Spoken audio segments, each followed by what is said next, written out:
శ్రీమహాగణాధిపతయే నమః. ఓం గురుభ్యో నమః. ఓం శ్రీమాత్రే నమః. పరమేశ్వర స్వరూపమైనటువంటి జ్యోతిష వాస్తు మరియు ఇతర అనేకమైనటువంటి శాస్త్రములను మనకు అందించినటువంటి మహర్షులకి నమస్కారం. హయగ్రీవ హయగ్రీవ హయగ్రీవేతి యో వదేత్తస్య నిస్సరతే వాణి జనుకన్యా ప్రవాహవత్. అరుణాం కరుణాతరంగితాక్షీం ధృతపాశాంకుశపుష్పబాణచాపాం అనిమాదిభిరావృతాం మయూకైః అహమిత్యేవ విభావయే భవానీం. శ్రీమాత్రే నమః. ప్రేక్షకులకి ఆ లలితాంబిక అమ్మవారి యొక్క అనుగ్రహం పరిపూర్ణంగా కలగాలని మనస్ఫూర్తి కోరుకుంటూ మనం ఈరోజు చెప్పుకోబోయే టాపిక్ ఏమిటి అంటే, ముఖ్యంగా రాహుగ్రహం.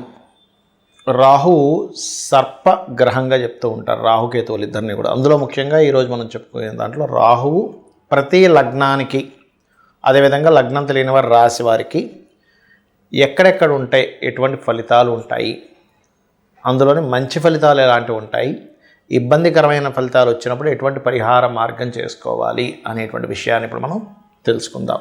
అయితే ఈ విషయాలు చెప్తుంది నేనైనప్పటికీ కూడా చెప్పేసిన సాక్షాత్ లలిత అమ్మవారిగా భావిస్తూ ఒక్కొక్క లగ్నము గురించి మనం తెలుసుకుందాం. ధనుర్లగ్నము, ధనుస్సు రాశి. మీకు లగ్నంలో కనుక రాహు ఉన్నట్లయితే పర్టికులర్గా ఇది ఉన్న ప్రాంతం కాకుండా ఇతర ప్రాంతాలకి వెళ్ళి అక్కడ ఉన్నత విద్య అభ్యసించడం ద్వారా సక్సెస్ ఉంటుంది.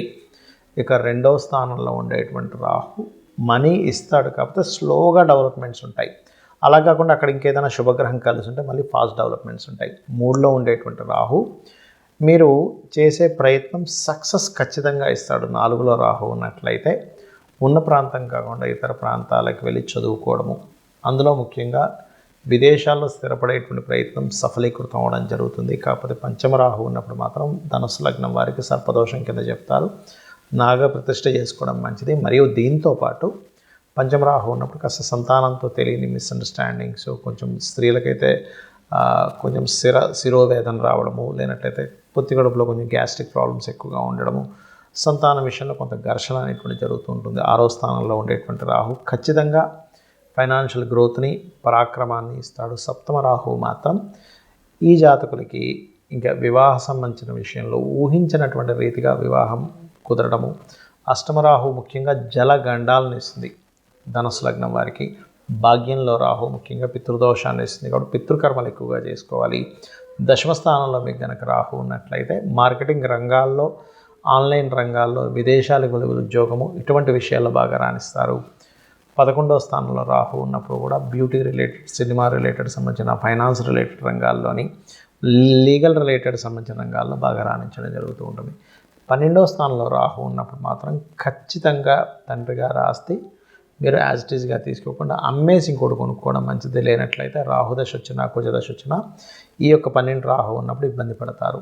ఇక మీరు చేయవలసిన దేవతారాధన, నిత్యము మీరు నరసింహస్వామి యొక్క ఆరాధన చేసుకోండి. మరియు మీరు రాహుగ్రహం, కేతుగ్రహం కనుక బాగున్నట్లయితే రాహుకేతు గ్రహాల దగ్గర దీపారాధన చేస్తూ గణపతికి మరియు దుర్గాదేవికి ఆరాధన ఎక్కువగా చేయండి. అదేవిధంగా ఇందాక నేను చెప్పినట్టుగా సర్పదోష సంబంధించినవి కొంతమంది చేయించుకోలేని స్థితిలో ఉన్నట్లయితే, ఎందుకంటే అది కొంచెం కాస్ట్లీ ఉంటుంది, కాబట్టి ఖచ్చితంగా మీరు సర్పదోషం ఉంది చేసుకోలేము అని అనుకునేటువంటి వారు కనీసం కాళహస్తికైనా వెళ్ళి వస్తూ ఉండండి. అన్ని విధాలా మీకు బాగుండడం జరుగుతుంది. ఇక్కడ రాహువు, కేతువు ఛాయాగ్రహాలుగా చెప్పబడింది శాస్త్రంలో. అయితే ఈ ఛాయాగ్రహాలు ముఖ్యంగా జన్మజాతకంలో ఎక్కడైనా స్థితి పొందాయి అంటే మనం ఫస్ట్ ఆఫ్ ఆల్ మనం అర్థం చేసుకోవాలి ఏంటంటే, మీ లగ్నం నుంచి శుభత్వంగా ఉండేటువంటి ప్లేస్లో మిత్రక్షేత్రంలో ఉందా, శత్రుక్షేత్రంలో ఉందా అనేది ఫస్ట్ చూసుకోండి. అంతేగాని రాహు ఎక్కడుంటే అక్కడ ఖచ్చితంగా పాప ఫలితాలు ఇవ్వాలని రూల్ లేదు, కేతు ఎక్కడుంటే అక్కడ పాప ఫలితాలు ఇవ్వాలని రూల్ లేదు. ఇందులో మరొక విషయం ఏంటంటే, చాలామందికి కాలసర్పదోషం అన్నది ఎక్కువగా చూసుకుంటూ ఉంటారు. ఒకటే గుర్తుపెట్టుకోండి, కాలసర్పదోషం అనేటువంటిది కాలానికి సంబంధించింది. అంటే ఈ దేశంలో, ఈ ప్రాంతంలో ఇలాంటివి జరుగుతాయని చెప్పడానికి మాత్రం దేశకాల సంబంధించిన వాటిని, ఆ దేశానికి ఏ లగ్నం అవుతుంది, ఏ రాశి అవుతుందో చూసుకొని, ఈ దేశంలో సునామీలు వస్తాయనో, లేకపోతే భూకంపాలు వస్తాయనో, కరువు కాటకాలు ఉంటాయనో, గొడవలు జరుగుతాయనో ఇట్లాంటివి చెప్పడానికి చెప్పారు. కానీ జన్మజాతకానికి కాలసర్పదోషం అప్లై చేయమని ఎక్కడ చెప్పలేదు. సర్పదోషాన్ని మాత్రం అప్లై చేయమని చెప్పారు. అది పర్టికులర్గా మీకు మేష, వృశ్చిక, అదేవిధంగా కర్కాటక, సింహ ఈ రాసుల్లో ఉన్నప్పుడు ఎక్కువగా సర్పదోషం ఎక్కువగా పనిచేస్తూ ఉంటుంది. అది ముఖ్యంగా గుర్తుపెట్టుకోండి. ఎవరికైనా సర్పదోషం ఉంది, ఇప్పుడు మనం ఇప్పటివరకు కొన్ని లగ్నాల గురించి చెప్పుకుంటూ వచ్చాం, ఈ లగ్నం వాళ్ళకైతే ఇది ఈ ప్లేస్లో ఉంటే ఇది అని.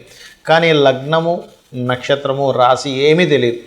అప్పుడు ఏం చేయాలి అంటే సింపుల్గా మీకు సర్పదోషం ఉంది లేదు అనేటువంటిది సిమ్టమ్స్ ఏమిటి అంటే, ఒకటి విపరీతమైన కోపం వస్తూ ఉంటుంది, చిన్న చిన్న విషయాలకు కోపం రావడం జరుగుతూ ఉంటుంది. సంథింగ్ నెగటివ్ ఎనర్జీ తొందరగా మీకు అట్రాక్ట్ అవుతూ ఉంటుంది సర్పదోషం ఉన్నప్పుడు. అదేవిధంగా స్త్రీలకైతే మిస్క్యారేజ్ అవ్వడము, విదేశాలకి వెళ్ళాలి అనేటువంటి ఒక సంకల్పం తీసుకొని అక్కడికి వెళ్ళిన తర్వాత అక్కడ ఇబ్బంది పడ్డము, లేనట్లయితే ఇక్కడి నుంచి వెళ్ళేటువంటి ప్రయత్నం చాలా మట్టుకు మీరు ఎన్నిసార్లు ప్రయత్నం చేస్తున్నా ఫెయిల్ అవుతూ ఉండడము.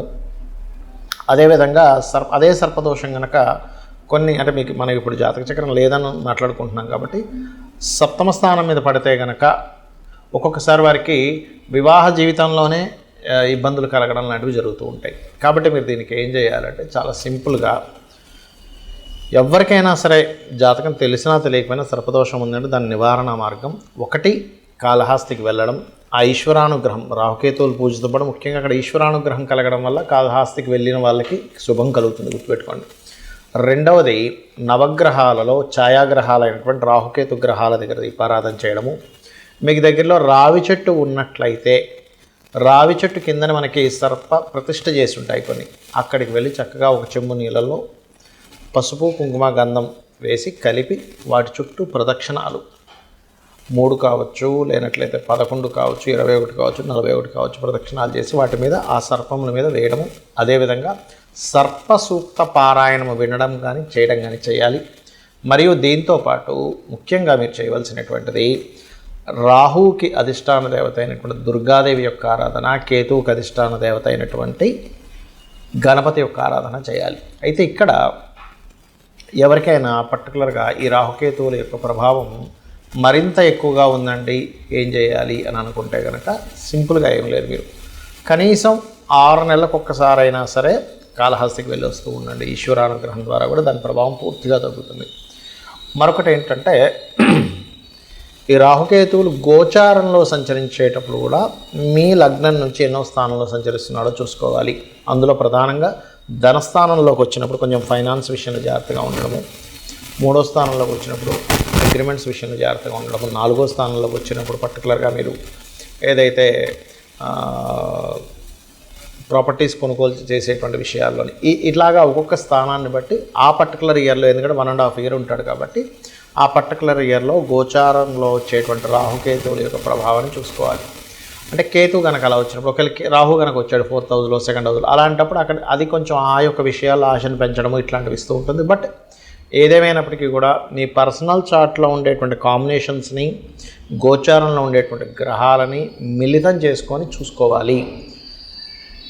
ఇక ఈ యొక్క రెమెడీ చేసుకుంటూ గోశాలకు వెళ్ళి ఏదైనా చేయాలి అనుకుంటే గోవులకి బెల్లంతో కూడినటువంటి 4 ఉండల్లా తయారు చేసి గోవుకు తినిపించండి, మరియు గ్రాసము తినిపించండి. రాహుకేతువుల దోషం అనేటువంటి పూర్తిగా తగ్గుతుంది.